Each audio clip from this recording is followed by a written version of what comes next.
Assalamualaikum warahmatullahi wabarakatuh. Perkenalkan, nama saya Sultan dari kelas akuntansi E.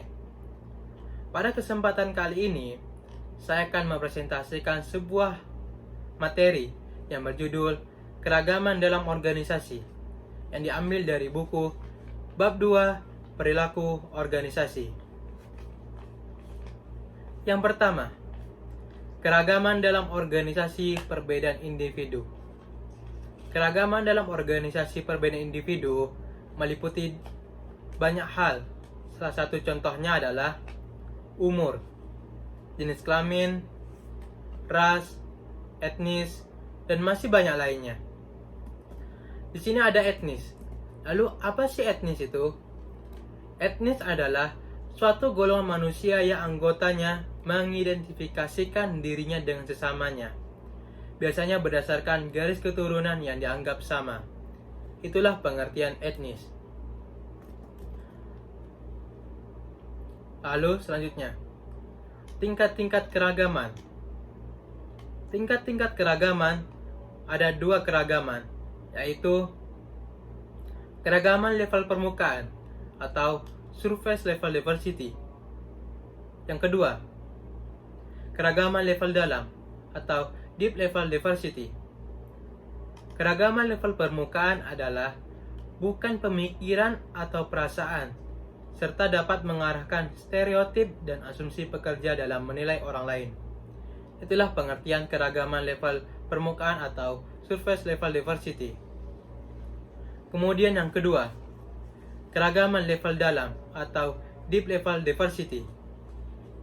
Keragaman level dalam adalah perbedaan-perbedaan dalam nilai-nilai, kepribadian, dan preferensi kerja yang menjadi lebih penting secara progresif dalam menentukan kesamaan seiring semakin mengenal orang lain dengan baik. Itulah pengertian keragaman level dalam atau deep level diversity. Lalu selanjutnya, apa sih itu diskriminasi? Mendiskriminasi adalah memperhatikan perbedaan antara hal satu dan lainnya yang sebenarnya tidak terlalu buruk.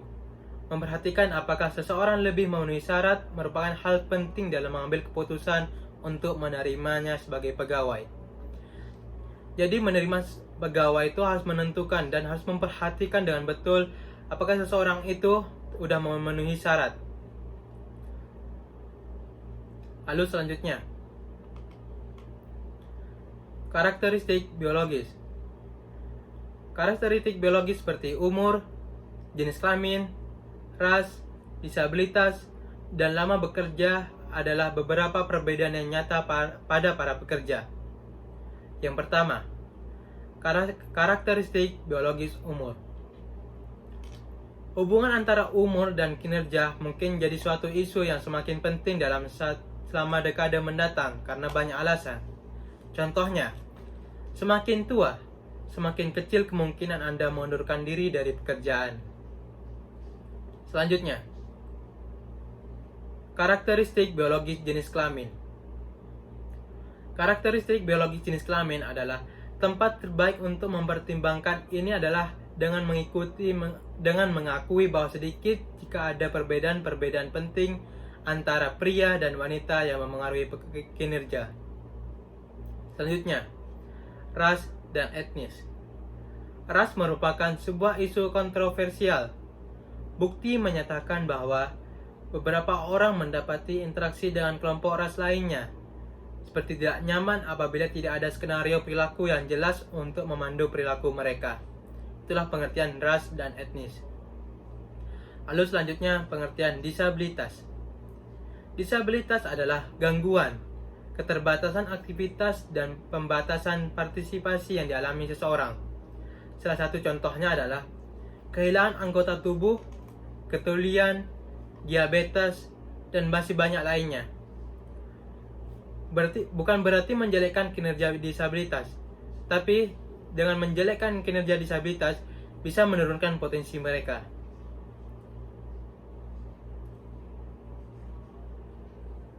Selanjutnya, karakteristik biografis lainnya. Karakteristik biografis lainnya meliputi masa kerja, agama, orientasi seksual, dan identitas kelamin, serta identitas budaya. Lalu, masa kerja. Masa kerja berhubungan positif terhadap pekerjaan. Contohnya, semakin lama seseorang bekerja dalam suatu perusahaan, semakin kecil kemungkinan untuk keluar. Selanjutnya, agama. Agama adalah kepercayaan seseorang yang berbeda antara satu dan lainnya. Contohnya agama Islam, Kristen, Buddha, Hindu, dan masih banyak agama lainnya. Selanjutnya, orientasi seksual. Orientasi seksual adalah ketertarikan terhadap lawan jenis seperti perilaku romantis dan emosional. Itulah orientasi seksual. Selanjutnya, identitas kelamin. Identitas kelamin adalah perbedaan yang membedakan antara laki-laki dan perempuan atau transgender. Selanjutnya, identitas budaya. Identitas budaya adalah karakter khusus yang melekat pada kebudayaan yang berbeda antara budaya satu dan lainnya. Karena Indonesia memiliki banyak budaya. Selanjutnya, kemampuan.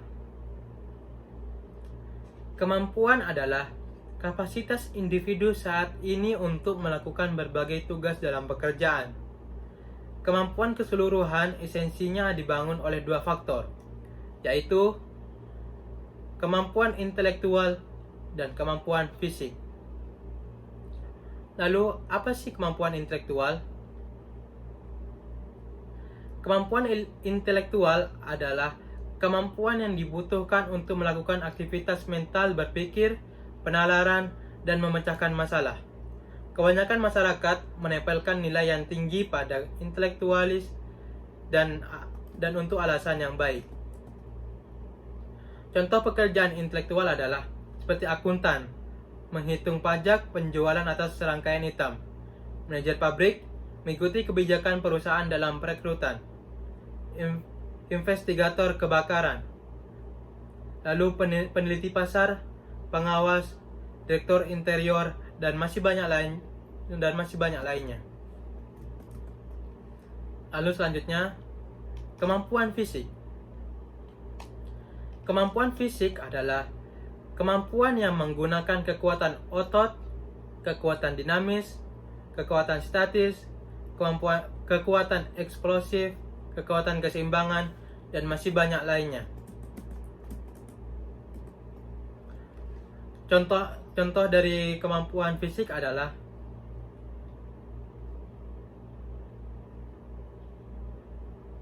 faktor kekuatan, yaitu kemampuan untuk menggunakan dorongan otot berulang-ulang atau terus-menerus sepanjang waktu, seperti kuli bangunan dan lainnya. Kekuatan otot, kemampuan untuk menggunakan kekuatan otot dan menggunakan otot tubuh, khususnya bagian abdominal. Kemudian kekuatan statis, kemampuan untuk menggunakan kekuatan atas objek eksternal. Kemudian kekuatan eksplosif adalah kemampuan untuk menghabiskan maksimum energi dalam satu atau serangkaian tindakan eksplosif. Faktor fleksibilitas. Fleksibilitas memanjang adalah kemampuan untuk menggerakkan otot tubuh dan punggung sejauh mungkin. Fleksibilitas dinamis, kemampuan untuk membuat pergerakan fleksibel, cepat, dan berulang. Koordinasi tubuh, kemampuan untuk mengordinasikan tindakan simultan dan dari bagian-bagian tubuh berbeda. Kemudian keseimbangan, kemampuan untuk mempertahankan keseimbangan meskipun ada dorongan yang mengganggu keseimbangan. Dan yang terakhir, stamina, kemampuan untuk melanjutkan usaha maksimum yang membutuhkan usaha panjang. Itulah kemampuan fisik. Selanjutnya, mengimplementasikan strategi manajemen keragaman. Mengimplementasikan strategi manajemen adalah proses yang dimana manajer membuat setiap orang sadar dan sensitif pada kebutuhan dan perbedaan lainnya, seperti menarik, memilih, mengembangkan, dan mempertahankan pekerja yang beragam adalah kemampuan seorang manajer untuk mengelola sumber daya manusia dengan memilih, mengembangkan, dan mempertahankan anggotanya yang terdapat dalam sebuah organisasi. Sekian dari presentasi saya. Mohon maaf jika ada salah. Wassalamualaikum warahmatullahi wabarakatuh.